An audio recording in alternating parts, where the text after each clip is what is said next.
Alors, comme expliqué par Monsieur Yassine, en fait, aujourd'hui, nous aurons trois parties. La première partie, on va voir un peu les principes de management de la qualité, l'ISO 9001. Par la suite, la deuxième partie, on va voir les exigences et on va parler des chapitres de la norme ISO 9001. Et dans la troisième partie de la séance, on va vous présenter, bien sûr, on va vous donner la main pour poser des questions et pour répondre. Et on va présenter le catalogue des formations approfondies de Caraigo pour la prochaine période. Alors, lorsqu'on dit principe de management de la qualité, donc il ne s'agit pas d'exigence et les auditeurs, ils ne vont pas auditer, lorsqu'on va mettre en place un système, ils ne vont pas auditer les principes. Mais ces principes-là, ils doivent être démontrés lors des audits.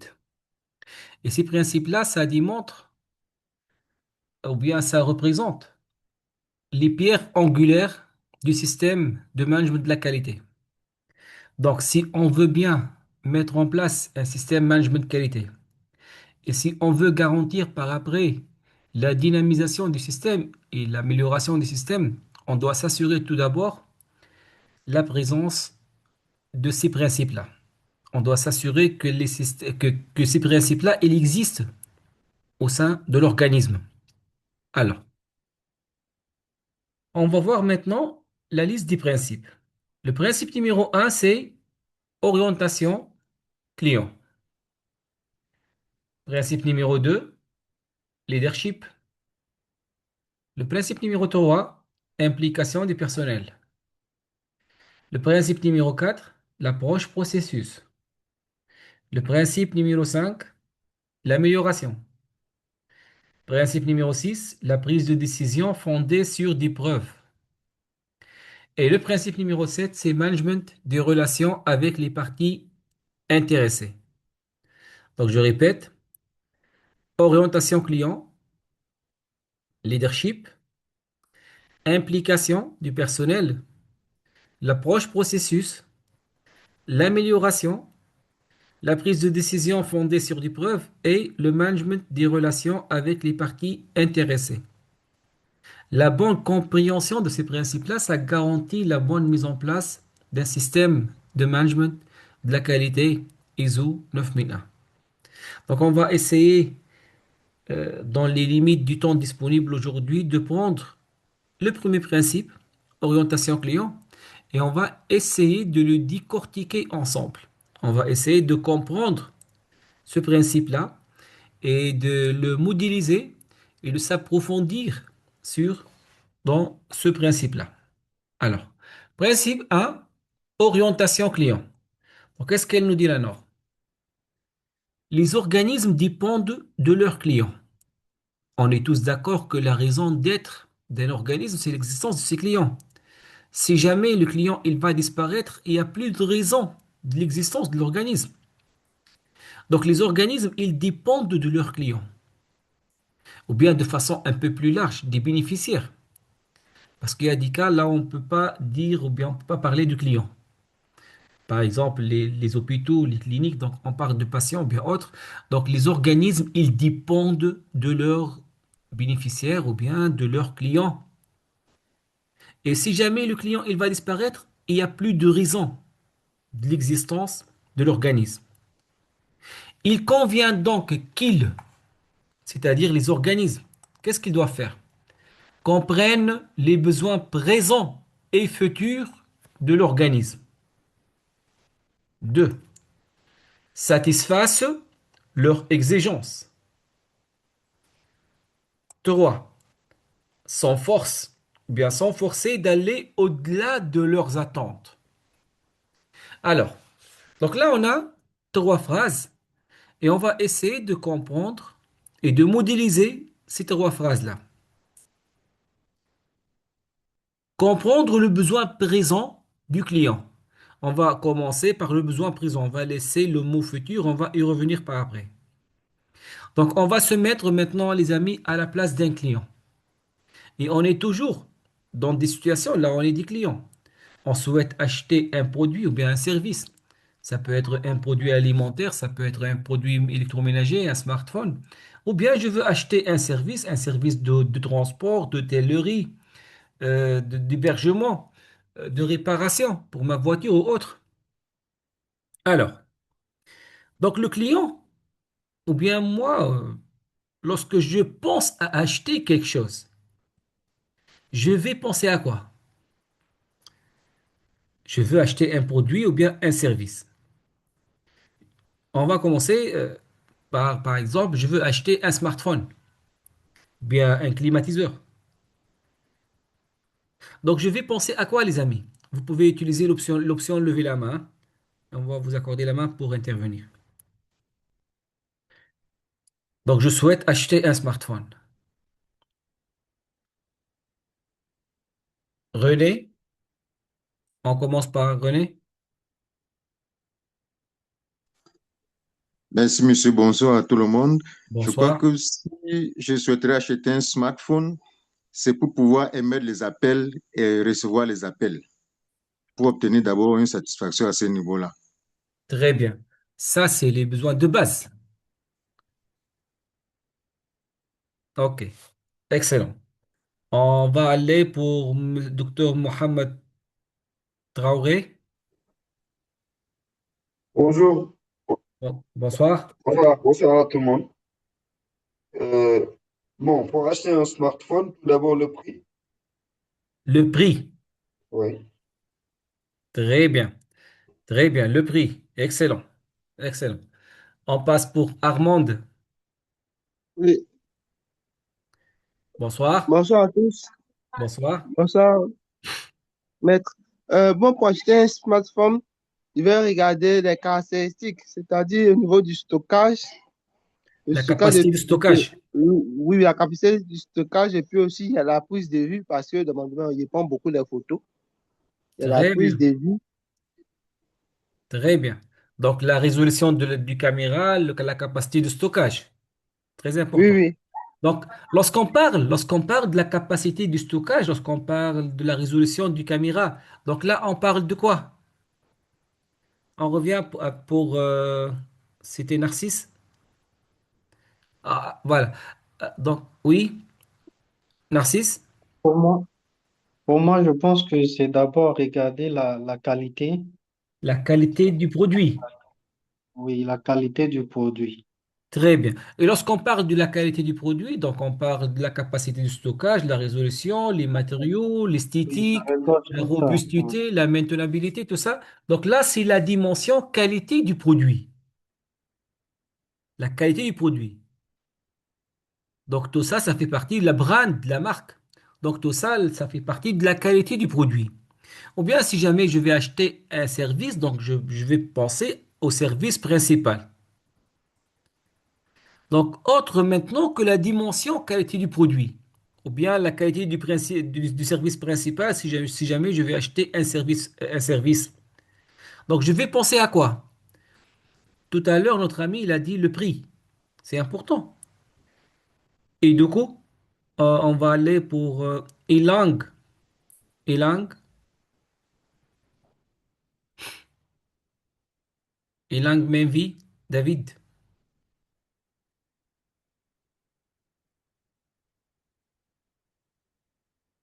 Allô?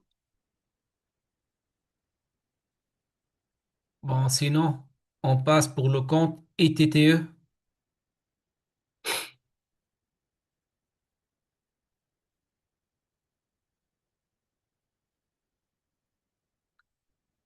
Le compte ITTE. Vous pouvez activer le micro?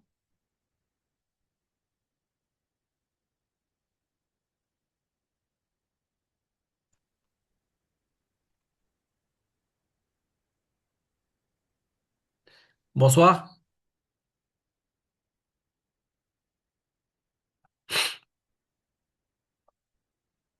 Le compte ITTE, je ne sais pas, votre micro il Vous a été pouvez désactivé. activer de nouveau votre micro.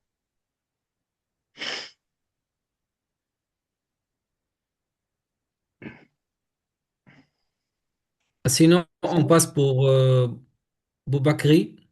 Oui. Boubacry CC.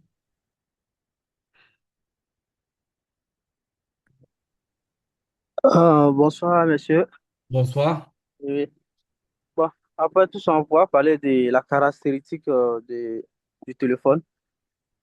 Les caractéristiques techniques, Oui, c'est oui, ça? caractéristiques techniques, puis le modèle aussi. Et les caractéristiques techniques, le modèle et tout ça, la brand, les matériaux, tout ça, ça fait partie de la qualité du produit. Mais tout à l'heure, reste, non, Boubakri, reste avec nous. Faut pas couper tout de suite les micros. Boubakri, sinon, on revient pour docteur Mohamed tout à l'heure qui était au micro.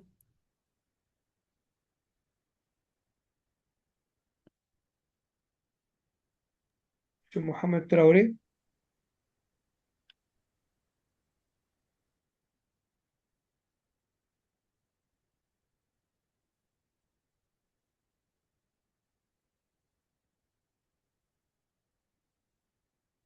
Sinon, on passe pour Monsieur Lahiani, Abdallah.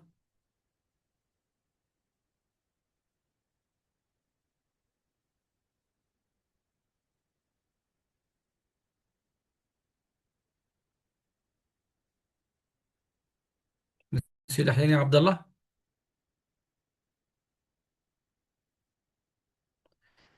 Je sais pas pourquoi. Est-ce que vous me recevez convenablement, les amis? Oui, Sam, oui. Donc, j'ai déjà lui envoyé des demandes pour activer son micro maintenant. On passe à Ok. Monsieur Armand. Bonsoir, Oui. Bonsoir, Bonsoir, Monsieur Monsieur. Bonsoir. Lahiani. Voilà. bonsoir. Mhm. Bonsoir. C'est ce que vous m'entendez?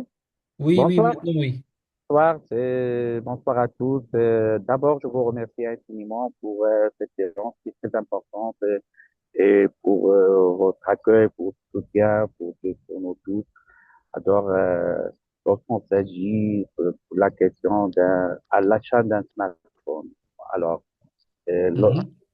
lorsqu'on parle de l'achat d'un tel Le produit, smartphone, soit oui. smartphone, soit. Alors, c'est identifier le besoin. Mhm. Lorsqu'on identifie le besoin primo, c'est identifier notre besoin pour à quelle utilité, à quelle, Très bien. à quelle caractéristique, c'est de ce point on peut ensemble faire le bon choix, c'est d'identifier nos besoins. Chacun de nous, il a Très bien. critères de l'utilisation. Parce que Ok. tout, il y en a qui va chercher question du caméra, il y en a qui le de stockage, d'appareils photo, de vidéo, rapidité, les gigas, alors c'est l'identification du besoin dont c'est le plus important que point de vue, c'est lorsqu'on identifie le besoin. Alors au deuxième rang pour le choix de marque ou bien le choix, quel que soit. Merci beaucoup. Non, c'est Mohamed, c'est Lahiani, Monsieur Lahiani. Oui, Oui. oui. Maintenant, on a identifié le choix, ou bien on a identifié les caractéristiques techniques. Est-ce qu'il y a une deuxième dimension autre que la dimension qualité du produit? Non, c'est le premier, c'est notre besoin.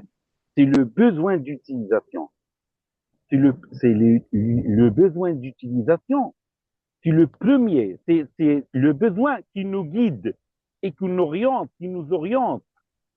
Parce que utiliser la marque et Mhm. utiliser à tel temps l'utilisation d'un smartphone pour des brefs temps, c'est pas parce que si je l'utilise pour discuter, pour téléphone, un quart d'heure, 20 heures par jour de communication de 24 heures, je dis Très bien bien. 10 heures, alors 10 heures, j'ai besoin je parle beaucoup, j'ai besoin de la batterie, j'ai besoin qu'il ne chauffe pas, j'ai besoin, voilà, allez, les choix de caractéristiques. Alors, dans Très ce bien, cas, Monsieur Lahiani. c'est pour ça que je dis bien, c'est identifier le besoin et à travers l'identification du besoin, on passe au choix des caractéristiques, au choix de marque, solide, n'est pas solide, et ainsi de suite. C'est Très mon bien. point. Très bien. Merci. On Merci. passe pour Smaïl.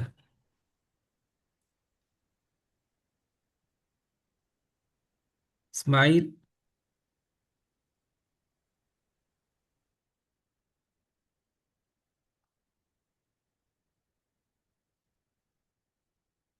Sinon, on passe pour Naboth Bayo.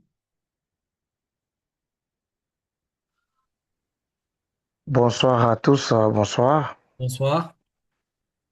Nous vous remercions d'abord pour l'organisation de cette formation. Et Avec plaisir. avant tout, lorsqu'on veut payer son smartphone, Mhm. je pense que une des choses que l'on puisse penser, c'est d'abord regarder à son budget. Très bien.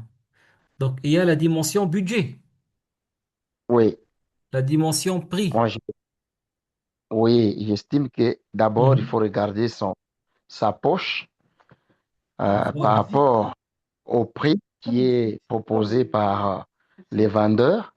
Mhm. Et à partir de là, on saura savoir, on peut nous renvoyer à la qualité pour savoir la qualité. Tout ce que, tout ce que les autres ont soulevé là-bas, hein, ça peut venir après. Mais d'abord, Très on bien. Donc, vous regarde à voyez que la la... dimension budget et la dimension prix, c'est la Oui, dimension qui doit être la dimension prioritaire. oui, parce que Très bien. avant de payer un smartphone, vous devez d'abord vous peser par rapport à votre budget. Et puis après, vous allez voir, c'est votre budget qui vous permettra d'acheter un téléphone de qualité, de haute qualité ou la qualité qui est inférieure. Ça dépendra Très de bien. votre budget d'abord. Avant d'aller à la Monsieur qualité. Mbayo, Monsieur Mbayo, je vous donne un contre-exemple. Je trouve un smartphone à 500 000 francs auprès d'un revendeur, mais au comptant. Et je le trouve, le même smartphone, auprès d'un deuxième revendeur, avec modalité de paiement sur 10 mois, mais 60 000 francs par mois. Donc je vais payer 600 000. Et moi, je suis salarié. Donc je vais OK? opter vers quel choix? Revenez un peu. Donc, je le trouve, le smartphone, je le trouve à 500 000 francs au comptant. Mhm. Et je le trouve auprès d'un deuxième revendeur à 600 000 francs, mais avec modalité de paiement sur 10 mois, sur 10 mensualités. Et moi, je suis salarié. Je vais opter vers quel choix? Bon, je pense que je vais opter pour les prix qui est, Avec facilité de euh, paiement. oui, oui, oui, oui, c'est ce que je voulais Très dire. bien. Donc là, on va dire la qualité du prix. Ça peut être le prix en soi. Mhm. Ça peut être les modalités de paiement. Ça peut être les Oui, ristournes. Ça peut être les points oui, merci. Ça peut être les remises. Ça peut être, je sais pas. Donc, on va pas parler du prix en soi, mais la qualité du prix.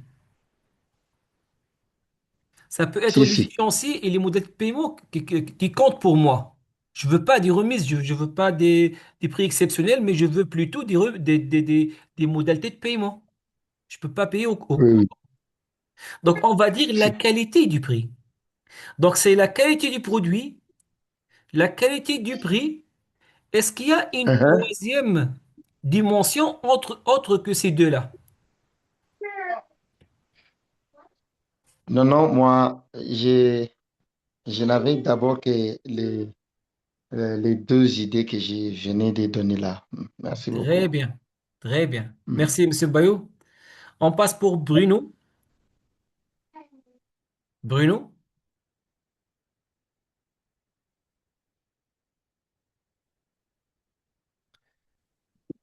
bonsoir. Allô? Oui, Bonsoir, monsieur. bonsoir. Alors, déjà, merci pour la formation. Alors, Avec à la plaisir. suite de l'intervention du monsieur, Mhm. malheureusement, je me suis un peu déconnecté, donc j'ai pas pu retenir son nom. Monsieur, je m'en excuse. Alors, à la suite de ce que vous avez évoqué, moi, ce qui me revient rapidement, c'est surtout rapport qualité-prix. Au-delà de tout ce qu'ils ont déjà avancé, tout ce que les participants, les différents participants ont avancé, Monsieur Bruno, je... regarde.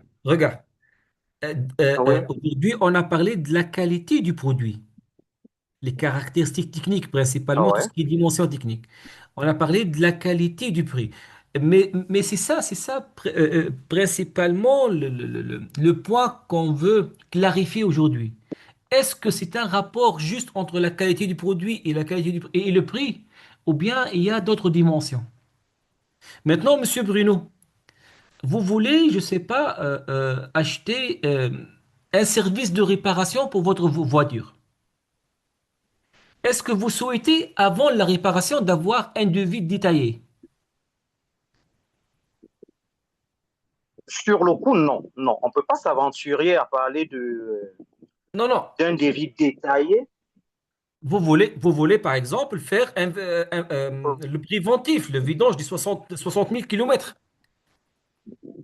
Est-ce que vous souhaitez avoir, avant d'entamer, Ah oui, on d'avoir aimerait. un devis détaillé? Alors, sur cet angle, oui, et je parlerai ici du SAV, du service après-vente. Quelle est la qualité du service Entre après-vente liée entre au autres, le produit? service après-vente. Ouais, Lorsqu'on ouais. parle du service après-vente, est-ce qu'il fait partie de la qualité du produit? Il garantit, c'est un marqueur, c'est un des marqueurs qualité produit. Pas qualité Non, produit en tant que non. tel, mais Le qualité de SAV, service. voilà. Le service après-vente, c'est pas la qualité du Le produit. service après, oui. C'est la qualité J'ai du dit service. qualité de service, Qualité de effectivement, service. oui. Le Donc, il y a suivi une après troisième l'achat. dimension, c'est la qualité du service. Exactement, monsieur, oui. Lorsqu'on parle de l'après-vente, lorsqu'on parle des assurances, des garanties, de tout ce qui est livraison, de la disponibilité, de la réactivité, de tout ce qui est prise en charge de mes réclamations, Exactement. de tout ce qui Ah ouais, est gestion du fil d'attente. Je ne veux pas, par exemple, tout à fait. attendre pour longtemps. Donc ça, c'est la dimension qualité du service ou bien les services associés. Les Exactement, ah services ouais. associés au service principal si jamais je vais acheter un service. OK? Donc, il y a trois dimensions généralement. La qualité du produit ou bien du service principal si je vais acheter un service. La qualité du prix avec toutes ces dimensions et la qualité du service. Le service. Je veux avoir toutes les informations. Je veux avoir les garanties, le SAV, la livraison. Je ne sais pas, la prise en charge de mes réclamations, le bon accueil, la réactivité face à mes demandes. Ça, c'est la dimension qualité de service. Donc, généralement, le client, ou bien lorsque je veux, ou bien je souhaite acheter un produit ou bien un service, je vais penser à ces trois dimensions-là. Maintenant, la question qui se pose, des amis, est-ce que tous les clients, ou bien toutes les familles de clientèle, ils accordent la même importance pour chacune de ces trois dimensions-là?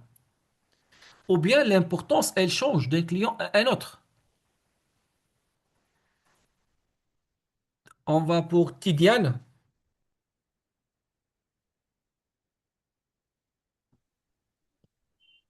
Oui, oui, monsieur.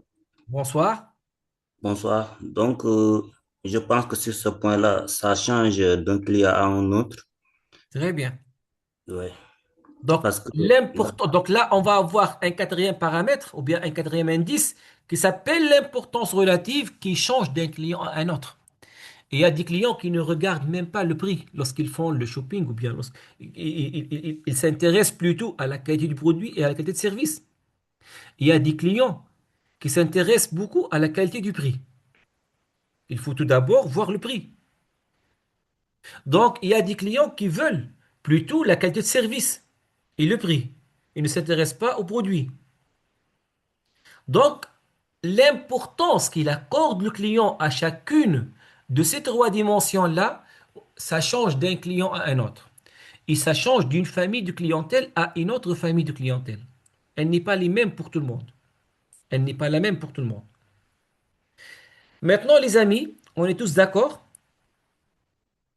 que chaque client, il va raisonner par rapport à ces trois dimensions-là et que l'importance, elle change d'un client à un autre. Maintenant, si on prend pour le même client, Est-ce que cette importance relative-là, est-ce qu'elle est toujours la même? Ou bien elle peut changer pour le même client, elle peut changer dans le temps. Est-ce que l'importance relative, elle est toujours la même pour le même client ou elle peut changer dans le temps? Nihed,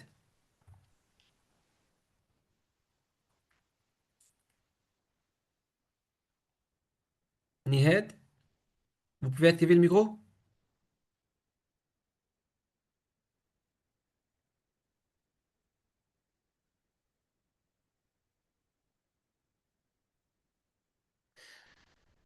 Sinon, on passe pour... Bonsoir. oui, bonsoir. Bonsoir, Nihed. Désolée, j'ai pas su comment activer le son. Haftarkom. Ah, merci, Sarturk. Merci. Je pense que ça change, même quand c'est la même personne, ça change.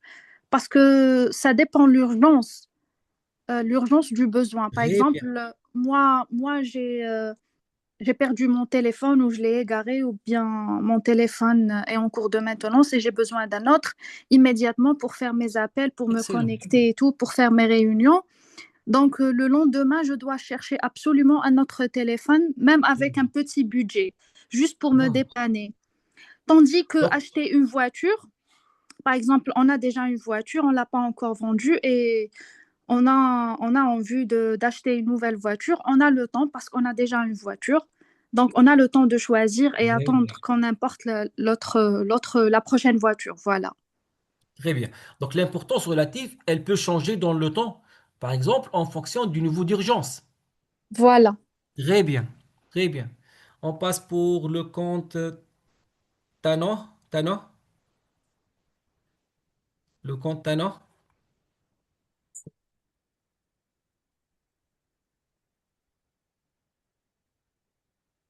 Vous pouvez activer le micro. Tano. Sinon, on passe pour Ilang.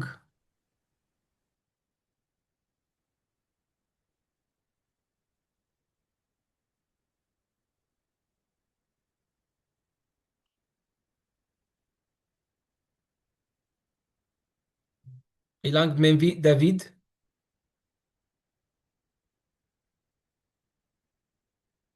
Bon, toujours le même problème.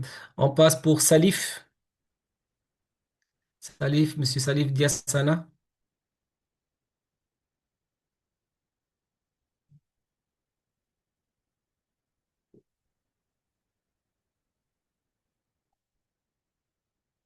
Vous pouvez activer le micro, Monsieur Salif? Bonsoir tout le monde. Bonsoir. Je suis du même avis que madame parce que pour un client, l'intérêt peut changer d'un moment à l'autre. Ça peut être Mhm. des situations financières et beaucoup d'événements qui peuvent inciter un client à faire des achats à n'importe quel moment. Donc, ce qui veut dire que dans le cas, le client peut changer d'avis et voilà. Merci. Donc, ça peut changer en fonction de plusieurs événements. Ça, c'est Oui. bien. Excellent. On passe pour Kofi. Kofi,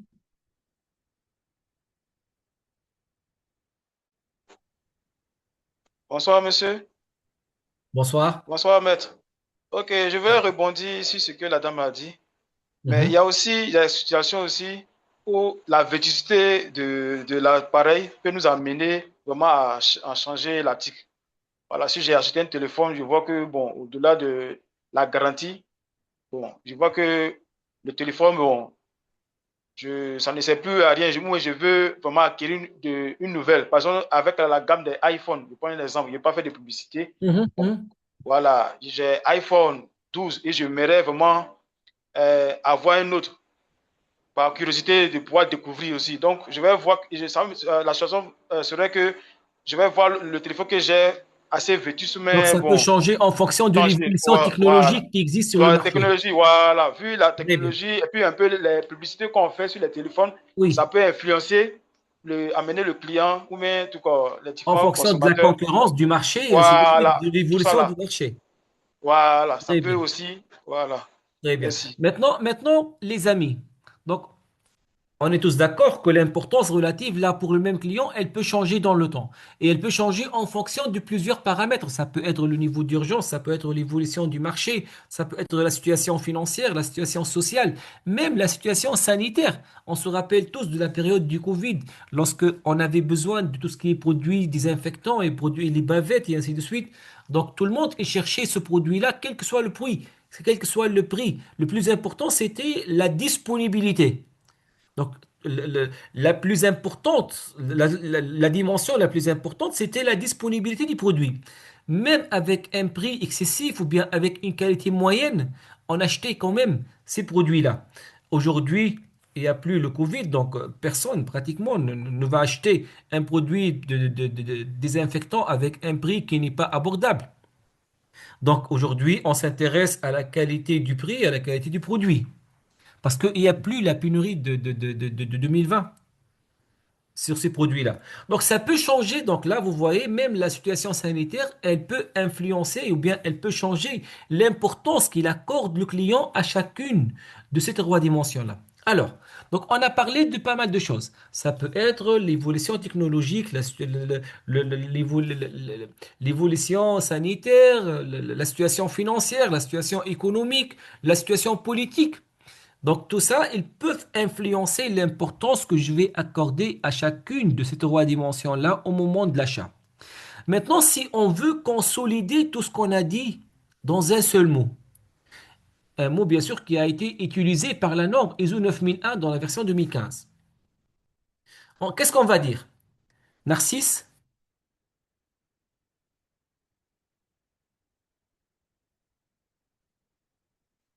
Le micro, Narcisse?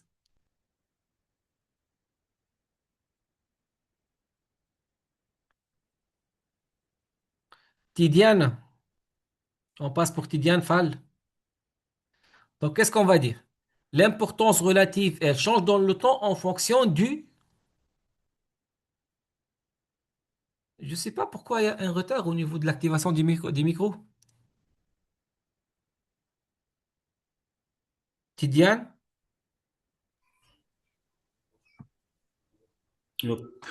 Oui, bonsoir. Oui, oui, prof. Alors, Euh, donc, je sais, monsieur, monsieur, je voulais dire. oui, c'est pas grave. Donc, vous avez levé la main pour répondre à la question? Oui, oui. Alors, qu'est-ce qu'on va dire? L'importance relative, elle change dans le temps en fonction du... Bon, je pense qu'on n'est pas dans la même longueur d'onde. Moi, je voulais dire que ce sont les besoins qui sont explicites, quoi, du client. Euh, Ok, l'importance, ça peut changer en fonction du besoin, des cas oui, d'utilisation, du niveau d'urgence. oui, Donc, ce qu'on c'est ça. cherche là, Tidiane, un mot qui consolide tout ça. Ah, d'accord. Un mot qui a été utilisé par la norme ISO 9001. On passe pour Ilang. Ilang, vous avez un problème de micro, je pense.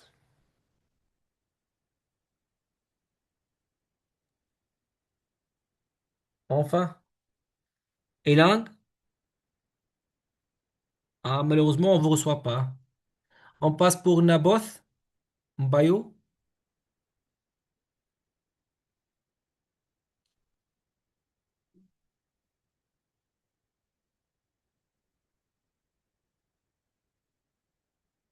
Monsieur Mbayo.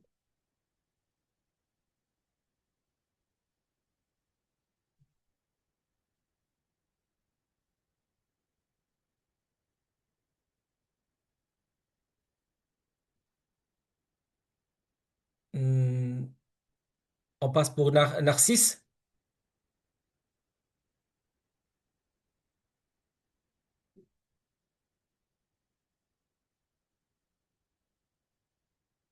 Narcisse.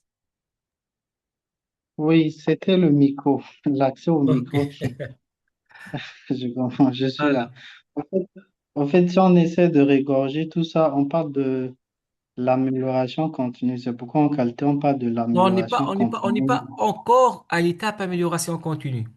On est juste au départ. Au départ de la norme. On parle de quoi? Au départ de la norme ISO 9001. Au départ de la norme. Oui. Le premier chapitre des exigences de la norme ISO 9001, il parle de quoi?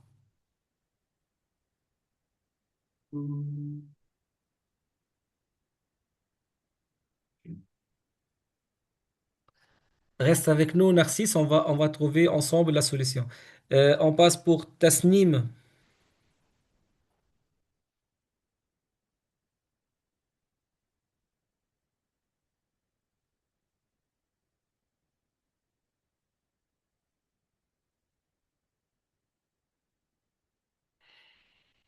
Tasnim.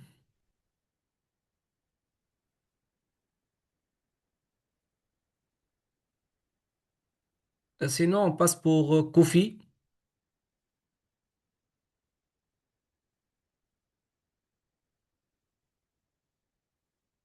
Kofi. Oui, on parlera de la satisfaction du client. Non, pas encore. On n'est pas à l'étape satisfaction. Moi, je suis à l'étape, je souhaite acheter quelque chose. Et je vais accorder une importance pour chacune de ces trois dimensions-là. Et l'importance que je vais accorder à chacune de ces trois dimensions, elle va être conditionnée par tout un environnement. Un environnement interne et un environnement interne. Et le mot qui a été choisi par la norme, c'est le contexte. Le contexte économique, le contexte financier, le contexte sanitaire, le contexte social, technologique. Donc, comprendre le besoin présent du client, c'est de comprendre l'importance qu'il accorde mon client à chacune de ces trois dimensions-là au moment de l'achat. Pourquoi? Parce que son niveau de satisfaction par après, qu'on va le voir maintenant, ensemble, il va être conditionné par cette importance relative. Je répète, comprendre le besoin présent d'un client, c'est de comprendre l'importance relative, c'est de comprendre l'importance qu'il accorde à chacune de ces trois dimensions au moment de l'achat. Parce que son niveau de satisfaction, il va être conditionné par cette importance relative. Je vous donne rapidement un contre-exemple. J'ai un client qui toujours, il essaie de négocier les prix, il essaie de négocier tout ce qui est échéancier, il veut pousser à bout par rapport à la dimension prix. Il n'a pas de souci par rapport à tout ce qui est qualité des produits ni qualité de service. Il stocke, il prend les mesures de sécurité en termes de stockage, mais il négocie, il accorde beaucoup d'importance à la dimension qualité du prix. À un moment donné, il m'appelle, il me donne une commande, il m'accorde une commande, mais il me dit, regarde, c'est un peu urgent là, donc est-ce que vous pouvez nous livrer dans les 48 heures? Ah là, qu'est-ce que je comprends? Je comprends que le contexte de mon client, il n'est plus le même. Je ne sais pas qu'est-ce qui se passe chez lui, mais je dois le savoir. Parce que l'importance maintenant, elle n'est plus à la dimension qualité du prix. C'est à la dimension qualité de service. Donc même si je vais faire des remises et je livre après les 48 heures ou bien dans, je ne sais pas, donc là, il ne va pas être satisfait. Pourquoi? Parce que pour cette commande-là, il va raisonner, c'est plutôt pour la qualité du service. Il veut être livré dans les 48 heures. Peut-être qu'il a eu une rupture de stock non prévisible, peut-être qu'il a eu une commande auprès de son client non prévisible, je ne sais pas, mais son niveau de satisfaction pour cette commande, il va être conditionné par la livraison dans les 48 heures. Donc pourquoi je vais gaspiller de l'argent et faire des remises supplémentaires? Donc, comprendre le besoin présent du client, c'est de comprendre l'importance qu'il accorde mon client à chacune de ces trois dimensions-là au moment de l'achat. Parce que son niveau de satisfaction, il va être conditionné par cette importance relative. Alors, maintenant, on va laisser le mot futur et on va passer à la deuxième phrase. On va y revenir par après. Et on va essayer de comprendre cette deuxième phrase satisfasse leurs exigences. Comment on peut satisfaire un client, les amis? C'est simple. On satisfait un client si jamais on répond à ses besoins. On va répondre à ses besoins. Alors, si jamais on a un cahier de charge, donc on doit le respecter. Sinon, on doit respecter tout ce qui a été convenu avec notre client. Maintenant, c'est quoi cette notion de satisfaction? On va essayer maintenant ensemble, les amis, de comprendre la notion de satisfaction et on va essayer de comprendre ça à travers un exemple de notre vie courante. On va sortir maintenant du monde des entreprises et des organismes et on va prendre l'exemple d'un parent. Un parent qui a deux enfants. Le premier enfant, il a l'habitude d'avoir 17 de moyenne. Le deuxième enfant, il a l'habitude d'avoir 11 de moyenne. À un moment donné, le parent, il a reçu les deux bulletins de notes de ses deux enfants. Il prend la première bulletin de notes, celle de l'enfant qui avait l'habitude d'avoir 17, et il perçoit que son fils a eu 15 de moyenne. Il prend la deuxième bulletin de notes, celle de l'enfant qui avait l'habitude d'avoir 11, et il trouve que son fils a eu 13 de moyenne. La question, les amis, maintenant, est-ce que ce parent-là, il va être satisfait par rapport aux résultats scolaires de son premier enfant qui a eu 15 de moyenne? À vous, les amis, hein. Est-ce qu'il va être satisfait par rapport aux résultats scolaires de son fils qui a eu 15 de moyenne?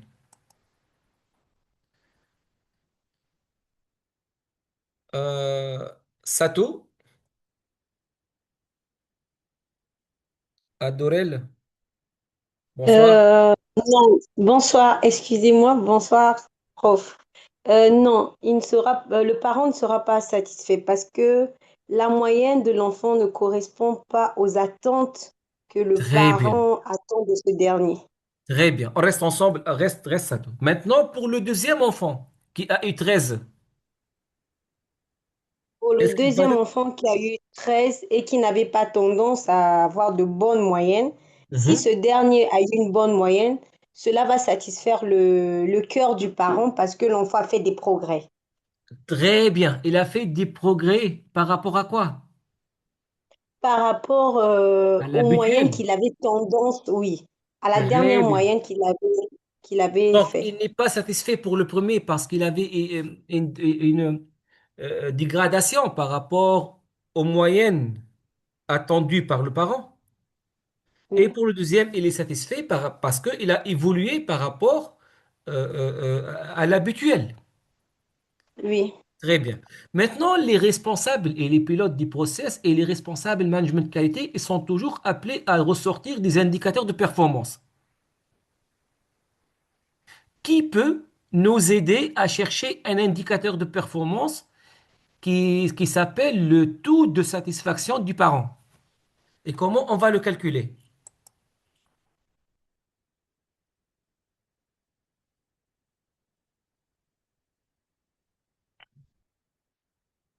Charnel,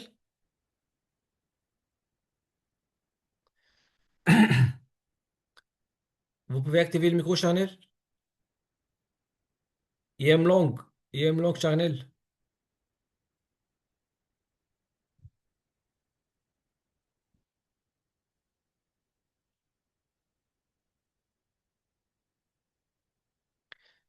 Sinon, Tasnim.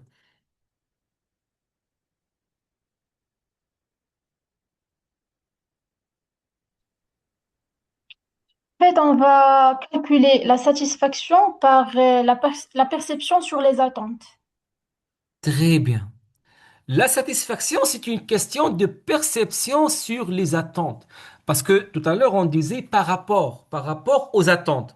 Et la satisfaction du parent, elle est conditionnée par rapport aux attentes du parent. Donc la satisfaction, c'est une question de perception divisée par les attentes. Qu'est-ce que j'ai trouvé par rapport à quoi je m'attendais? Donc, si on veut calculer la satisfaction du parent pour les résultats scolaires du premier enfant, on va trouver 15. 15, c'est la perception, c'est le résultat, divisé par 17. Ça donne à peu près 80%. On parle de quelqu'un qui est satisfait si jamais on est dans les 100%, voire plus. Si on calcule pour le deuxième enfant, S égale 13, perception, ce que j'ai trouvé, divisé par 11, c'est-à-dire les attentes du parent.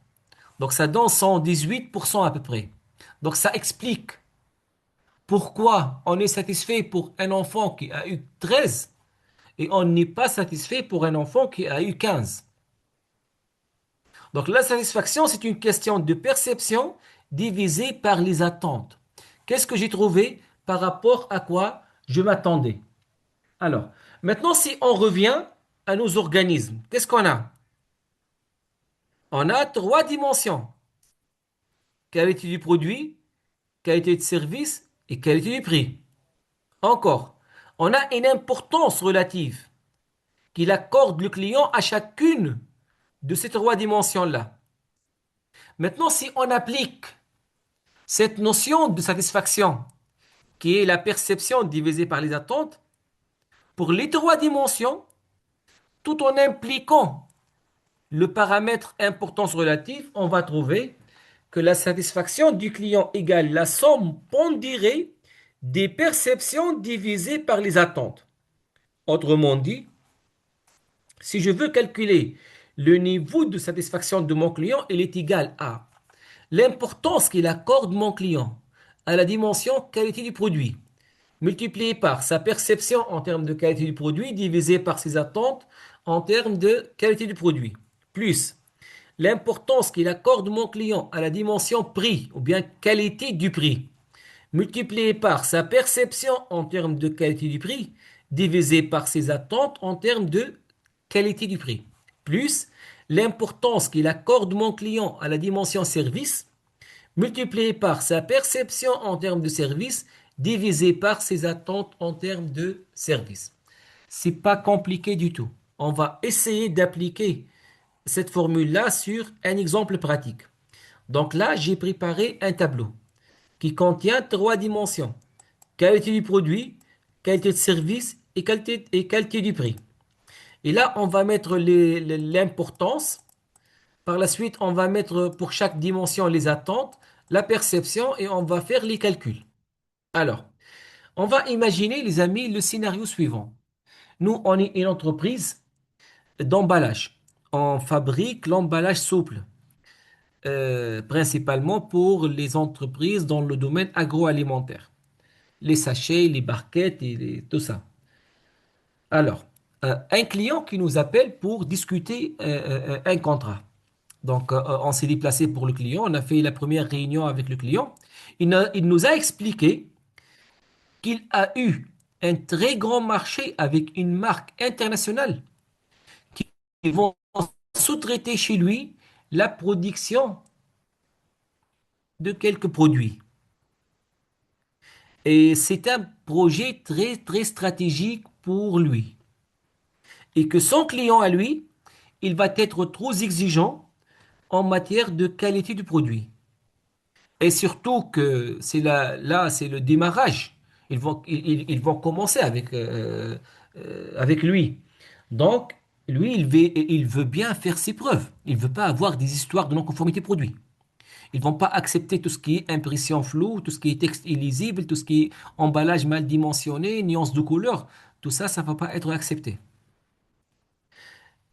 En discutant aussi avec le client, il m'a expliqué que il va être pénalisé si jamais il va faire des retards de livraison. Ils sont un peu exigeants en matière de livraison dans les délais, mais quand même, il va prendre quelques mesures de sécurité. Il va prendre des mesures de sécurité en matière de stockage pour ne pas avoir des histoires de retard de livraison. En termes de prix, il ne m'a pas dévoilé ça explicitement, mais j'ai compris qu'il a de la marge dans ce projet-là. C'est une marque internationale qui est très reconnue à l'échelle internationale. Et j'ai bien compris qu'il est très content de ce projet-là et de ce qu'il a négocié avec cette entreprise internationale. Donc là, j'ai bien compris qu'il a de la marge, mais quand même, il veut quelques remises et ainsi de suite. Alors, donc là, pour ne pas compliquer les calculs, on va prendre les 100 points et on va les répartir entre ces 3 dimensions-là. On va dire que on va avoir un très gros morceau pour la dimension qualité du produit, en se basant sur la discussion qu'on a eue avec le client. Donc, on va accorder 60 points pour la dimension qualité du produit. La deuxième dimension, c'est le service. Il ne veut pas avoir beaucoup d'histoires de retard. Quand même, il connaît bien les histoires et la complexité du processus d'impression et tout ça, de préparation du produit d'emballage. Mais, donc là, quand même, il va accorder, on va dire, 30 points pour la qualité de service. Et 10 pour les 10 points qui restent, c'est pour la dimension qualité du prix. Donc, autrement dit, la qualité du produit, elle est 2 fois plus importante que la qualité de service dans les yeux de mon client. Et la qualité de service, elle est 3 fois plus importante que la dimension prix. Mais attention les amis, cette répartition-là, elle n'est pas figée dans le temps. Elle peut changer. Elle change en fonction de quoi? En fonction du contexte. Le contexte de qui? De mon client. Aujourd'hui, le contexte de mon client, un nouveau projet avec un nouveau client, un projet stratégique, il veut démontrer ses preuves, il veut faire ses preuves, une marque internationale, je ne sais pas. Donc là, il a de la marge. Donc tout ça, tout ce contexte-là, il nous a donné ces valeurs et cette répartition. Mais cette répartition, elle n'est pas figée dans le temps. Elle peut changer à tout moment. Alors, qu'est-ce que je dois faire? Je dois être en veille par rapport au contexte de mon client. C'est-à-dire être en veille, c'est de maîtriser les informations critiques à surveiller, ce qu'on appelle les ECS. Je dois les maîtriser. Qu'est-ce que je dois savoir pour que je sois toujours en veille par rapport au contexte de mon client? Pour que je puisse toujours maîtriser l'importance qu'il accorde mon client à chacune de ces 3 dimensions-là. Parce qu'attention les amis, le client il ne va pas dévoiler ces valeurs-là, de valeurs explicites. Ça c'est à moi de les cerner à partir de l'analyse de son contexte. C'est clair? Maintenant, on va passer aux attentes. Les attentes, c'est quelque chose qui doit être décrite et convenu avec le client. Alors, on a discuté un peu par rapport à la qualité du produit, ainsi de suite, et il m'a dit, regarde, si jamais j'aurais 80% des pièces que tu livres, des pièces conformes, je n'aurai pas des problèmes au niveau de ma production. Donc, ces attentes en termes de qualité du produit, c'est que 80% des produits soient des produits conformes. En termes de prix, on a discuté un peu le catalogue de prix, mais il m'a dit, bon, il y a toujours les remises. Donc, il m'a dit qu'il veut avoir 5% de remise, toutes factures confondues. Parfois, je fais 2%, parfois, je fais 8%, parfois, je ne fais pas de remise, parfois, je fais 5%. Mais il veut avoir, sur le plan cumulatif, 5% de remise. En termes de service, il veut avoir 70% des commandes livrées dans les délais.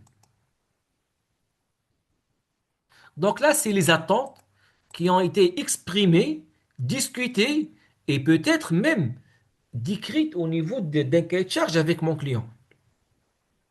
Maintenant, après quelques mois de travail, je veux statuer sur les résultats. Donc, qu'est-ce que je vais faire? Je vais calculer la perception. Et pour notre cas, là, toutes les données nécessaires, il existe chez moi pour calculer le niveau de perception de mon client. Donc, je demande les fiches de livraison et les fiches de retour. Pourquoi?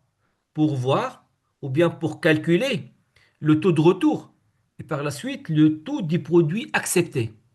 Le taux des produits qui ont été jugés conformes. Et je trouve que 70% seulement, ils ont été acceptés par le client. Je demande le catalogue de prix, je demande les factures pour calculer un peu les remises qu'il a eues. Et je trouve qu'il a eu sur le plan cumulatif 6% de remise. Au lieu de 5, il a eu 6% de remise. En termes de service, je demande les bandes de commande, les bandes de livraison, les délais d'approvisionnement.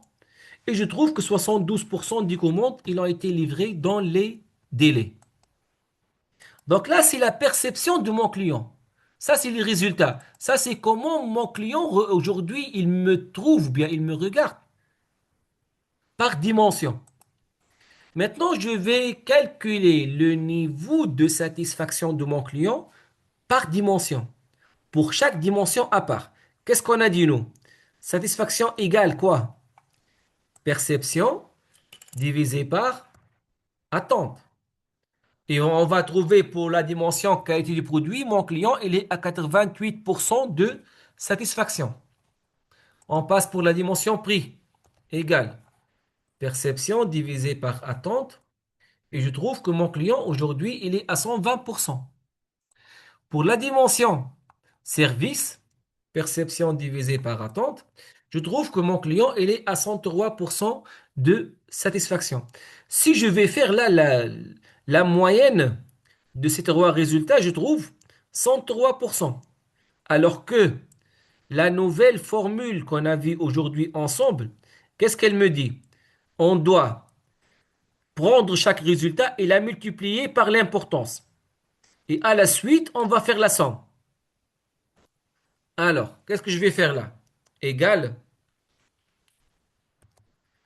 le WI, c'est l'importance, le WI, multiplié par résultat de PI sur AI, égale le WI multiplié par résultat, égale le WI multiplié par résultat. Enfin, je fais la somme et je trouve que mon client, réellement, il est à 95% de satisfaction. On n'est pas à 103%, on n'est même pas à 100%. On n'est pas loin quand même, mais attention, il n'est pas à 100%. On parle d'un client qui est satisfait si jamais on est dans les 100%. Est-ce que c'est clair les amis pour les calculs? Vous avez Charnel, il y a une question?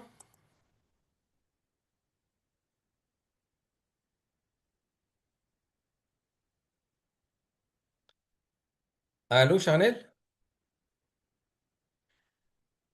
Ok. Alors, est-ce qu'il y a des questions les amis?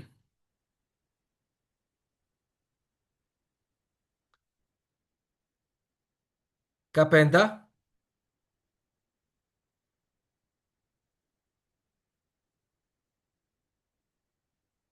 Vous pouvez activer le micro, Capenda? Oui, Bonsoir. bonsoir.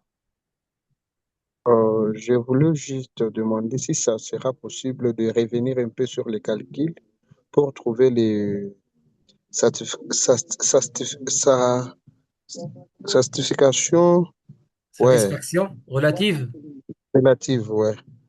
Ça Donc m'a un là, peu échappé, si vous regarde, pouvez regarde. revenir. Vous voyez là la OK. formule? La formule. On a Mhm. le WI fois le PI sur AI. Le PI, c'est le 70. Le AI c'est 80, 80. Donc PI sur AI, ça donne 88. OK? Maintenant, là, j'ai multiplié par l'importance. La satisfaction relative, c'est que j'ai pris la satisfaction de la dimension et je l'ai multiplié par l'importance. Donc toujours, je fais la même chose et à la fin, je fais la somme. J'applique la formule. C'est clair? Ah, OK, là, c'est clair. Je vais essayer aussi de le faire sur mon Oui, PC. on va Merci. vous envoyer ce fichier-là, hein. Très bien. OK, Euh, merci. avec plaisir. On passe pour Isaac. Euh, Bonsoir, merci pour la parole. Bonsoir. Vous m'entendez? Oui, parfaitement. S'il vous plaît, j'aimerais qu'on revienne sur 5% de remise et 6% de remise. Qu'est-ce que cela Mhm. veut dire, 5% et 6% de remise? J'aimerais mieux comprendre cela, s'il vous plaît. Lorsqu'on a discuté le contrat, il m'a dit, regarde, je veux avoir 5% de remise, toutes factures confondues. C'est-à-dire, si Mhm. on fait le bilan à la fin de l'année, je veux avoir 5% de remise. Mhm. Parfois, je fais 2%, parfois on fait 6% pour certains produits, pour certaines commandes. Vous voyez? Maintenant, Ah, d'accord. lorsque j'ai fait les calculs, je trouve qu'il est à 6% de remise. Donc, j'ai dépassé ses attentes en termes de remise. D'accord. Oui, C'est oui, pour je cela constate ça. qu'en calculant là, je trouve 120%. Mais lorsque je multiplie par l'importance, on va se trouver à 12%. D'accord. Bien reçu. Très bien. Koyate,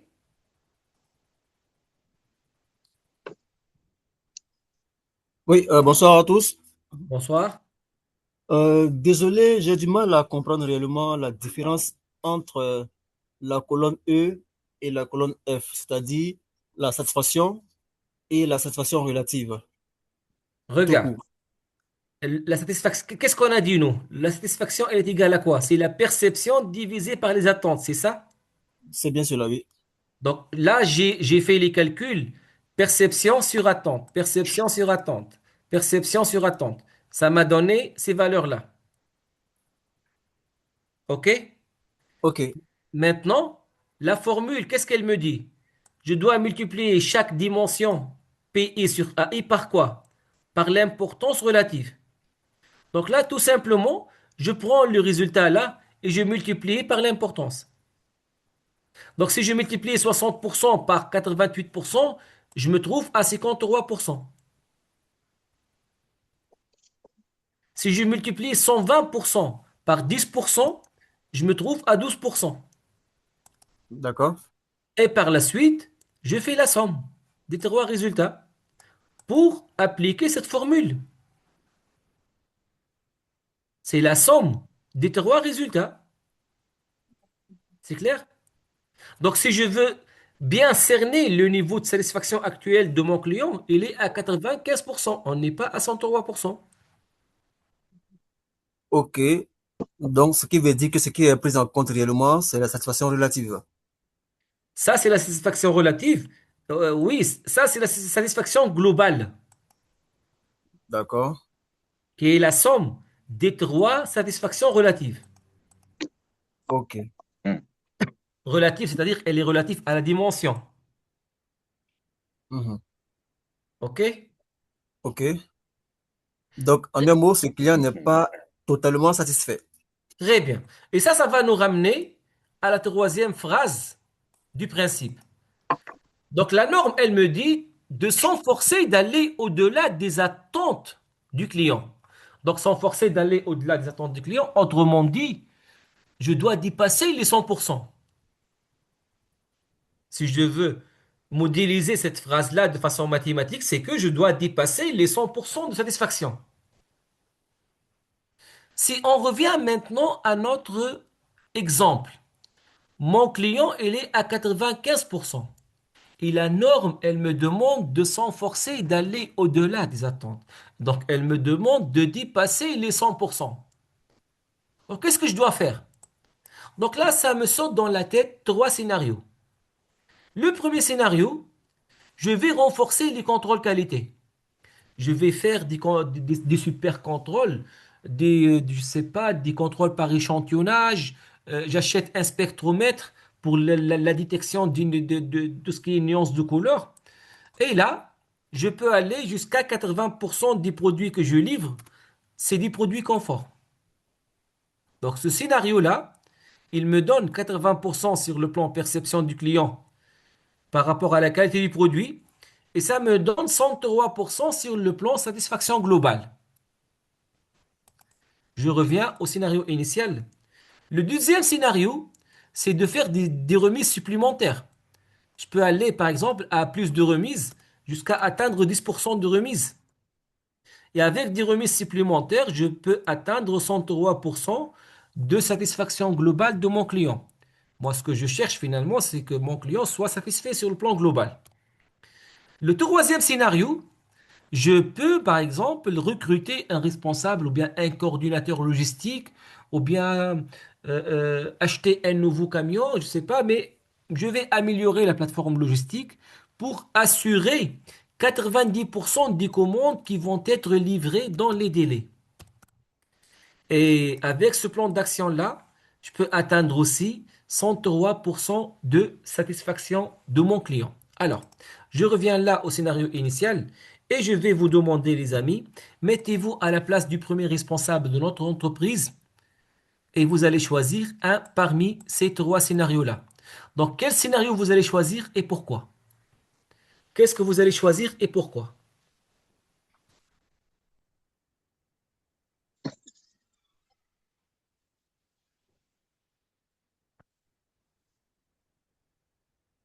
Salif? Monsieur Salif? Euh, Bonsoir. Et de mon côté, je vais choisir d'améliorer la qualité du service parce qu'à mon avis, ça sera plus bénéfique pour moi par rapport à l'augmentation du coût. Parce que je Donc, vais vous allez préférer, choisir le S3? oui, Le S3, pourquoi? pour augmenter la qualité du service, peut-être en recrutant, comme vous l'avez si bien dit, Un un coordinateur, responsable oui. logistique, oui. Ça Pourquoi va vous me avez permettre choisi de... Parce que ça sera moins coûteux pour moi que de faire des réductions sur Ah, les prix. c'est une question de coût, là. Oui. Très bien, très bien. On passe pour David.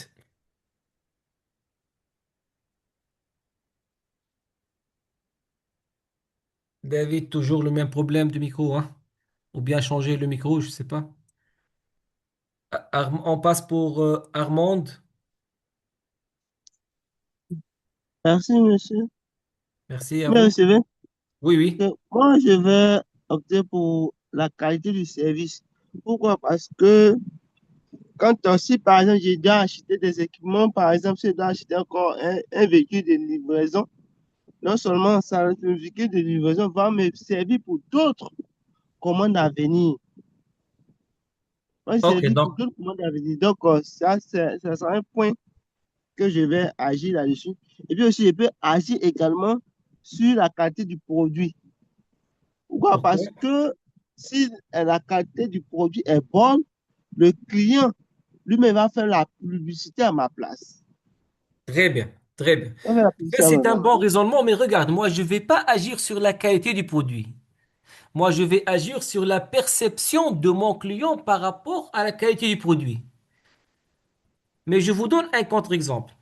Par exemple, je vais... vous êtes encore avec moi?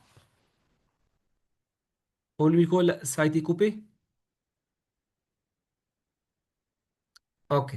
On passe donc à Charnette.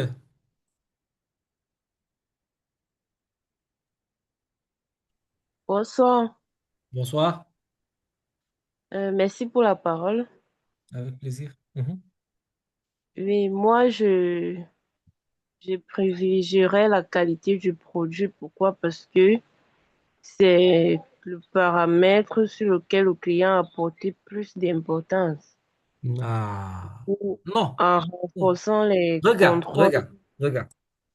Même avec cette petite importance-là, lorsqu'on a agi sur la dimension qualité du prix, on a eu les mêmes résultats sur le plan satisfaction globale.